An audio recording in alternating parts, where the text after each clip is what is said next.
Welcome, and thank you for taking the time to listen to our webinar regarding the amendment to the Financial Intelligence Center Act. The FIC Amendment Act was signed into law by the President on 26 April 2017 and published on the 2nd of May 2017. The Act has made significant amendments to the FIC Act of 2001 and has introduced the following new concepts. A risk-based approach to client identification and verification, customer due diligence measures, record-keeping requirements, additional reporting requirements, the implementation of a risk management and compliance program, targeted financial sanctions and implementations of the UNSC list. During this webinar, we are briefly going to explain the following requirements introduced by the FIC Amendment Act, namely, governance of anti-money laundering and counter-terrorist financing compliance, risk assessment of clients, and customer due diligence. Who is responsible for the governance of anti-money laundering and counter-terrorist financing compliance? In terms of Section 42 of the FIC Act, the Board of Directors of an accountable institution, which is a legal person with a Board of Directors, or the senior management of an accountable institution without a Board of Directors, must ensure compliance by the accountable institution and its employees with the provisions of this Act and its risk management and compliance program. An accountable institution, which is a legal person, must A. Have a compliance function to assist the Board of Directors or the senior management in discharging their obligations to ensure compliance, and B. Assign a person with sufficient competence and seniority to ensure the effectiveness of the compliance function. And an accountable institution which is not a legal person, i.e. a trust or partnership except for sole proprietors, should appoint a person or persons with sufficient competence to assist the person or persons exercising the highest level of authority in the business to ensure compliance with the FICA by the accountable institution and its employees. The FICA does not place an obligation on sole proprietors to appoint a person to assist in ensuring compliance, but a sole proprietor as a person with the highest authority will be required to ensure compliance with the Act and the RMCP. Risk-based approach. The Amendment Act makes provision for accountable institutions to apply a risk-based approach when carrying out customer due diligence measures.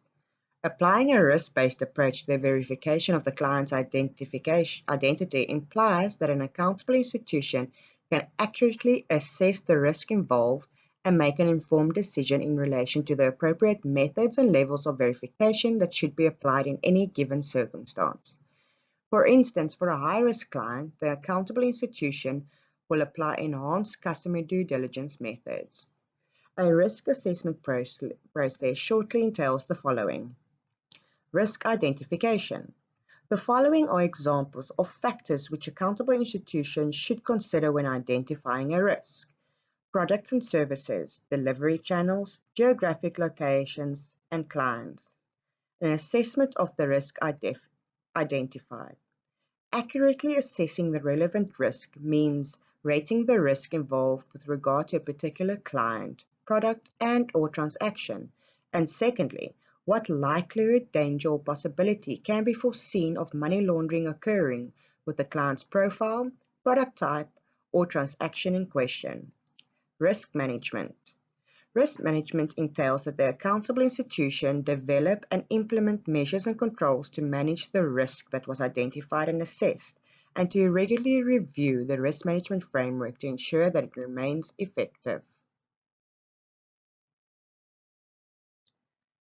Customer due diligence refers to the knowledge or information an accountable institution has about its client and the institution's understanding of the nature of the business it does with its clients. A customer due diligence process may consist of the following steps: gathering basic client information and establishing the nature of the client relationship. There will be steps to ensure that the accountable institution do not conduct business with anonymous or fictitious clients as prescribed by the Act, but will also establish whether this is a prospective client or an existing client, and whether it will be a once-off transaction or a business transaction. Client identification. Once the accountable institution has established the basic client information and the nature of the relationship, the accountable institution will gather all client information to establish the following: the client's identity, the client's transactional profile, and information on the business relationship. Additional information will be required for the following: legal persons, trusts, and partnerships, namely the details of the beneficial owners; politically exposed persons; clients acting on behalf of other persons or a person acting on behalf of other clients; screening clients' names against the UN Security Council list of terrorist institutions or associate individuals list. Such a client will be a high-risk client, and in some instances, the UN may also forbid or limit transactions with these clients. Conducting a risk assessment, taking into account the risk the clients may pose to money laundering or terror financing. Calculating and recording the risk rating of the client. Verifying of the client's information according to the client's risk rating. The accountable institution will apply the customary due diligence measures as prescribed in the risk management and compliance program of the accountable institution, which may include simplified and enhanced measures of customer due diligence. The FIC Act also prescribes that the accountable institution must have measures in place if there are any doubts of the verification documents received, or when an accountable institution is unable to verify the client information. And lastly, ongoing customer due diligence will include measures to monitor a client's transactions for any suspicious or unusual transactions, as well as measures to confirm that the client information on file.